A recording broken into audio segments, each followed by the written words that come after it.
Maps and miniatures. These are a few of my favorite things. Along with Paris and all of its secret places, of course. Okay, so you might be wondering what secrets I can find at one of the most recognizable landmarks in Paris, Les Invalides. So big you can't miss it, built 4 centuries ago for the invalids of war, it's still a veterans' home, a hospital, an army museum, and let's not forget, the great Napoleon is buried right here, under that giant gold dome. But in a dark room in the attic of this 17th century palace hides one of Paris's littlest known and most fascinating museums. And they've got something very special to show us. Welcome to the Musée des Plans Reliefs, home to France's curious collection of miniature cities, secretly made for French kings to plan history's most famous battles.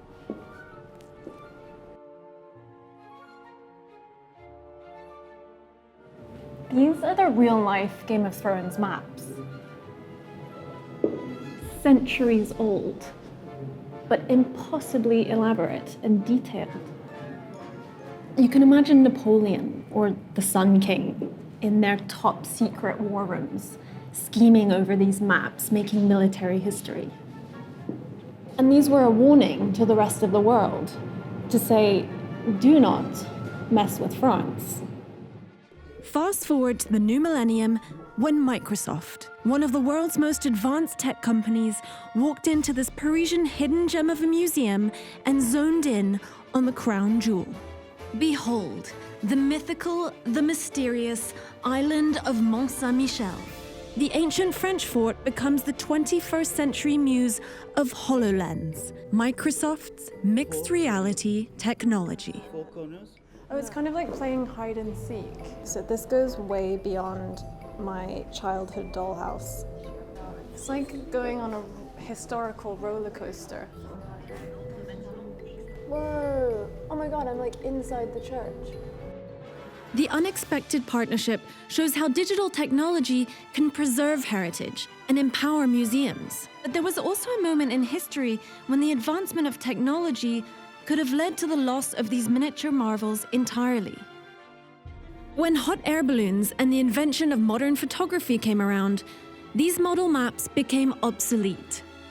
By the 18th century, they were severely neglected and nearly thrown out with the old when they were luckily rescued and brought here, where they've remained ever since. And I've got one rule on all my visits. Always ask to see what's not on display. So there we were, traipsing through the attics of the Invalides, an architectural time capsule where French resistance soldiers hid from the Nazis during World War II.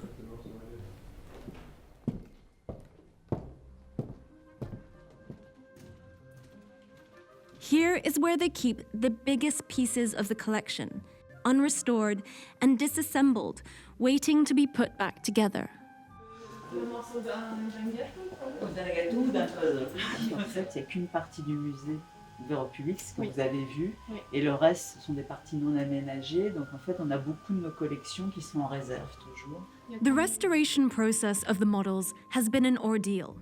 These are skills that hardly exist anymore. The trees and grass are made of silk. The buildings were carved from wood and layered with painstakingly painted paper for the most minute details. The creators even added finishing touches by scavenging materials from the original sites. On a rencontré Microsoft, on leur a parlé du projet, et ils étaient très intéressés par le côté novateur, la technologie novatrice des plans reliefs au XVIIe siècle, et ils se sont dit voilà, que c'était bien de faire ce lien entre la technique du XVIIe siècle et le numérique aujourd'hui.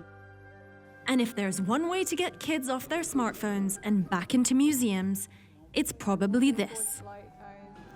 Is this the future for our museums?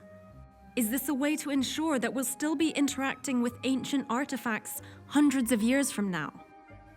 I often worry, in this generation of selfie culture, who will be our future historians, archivists, archaeologists, and experts on the past?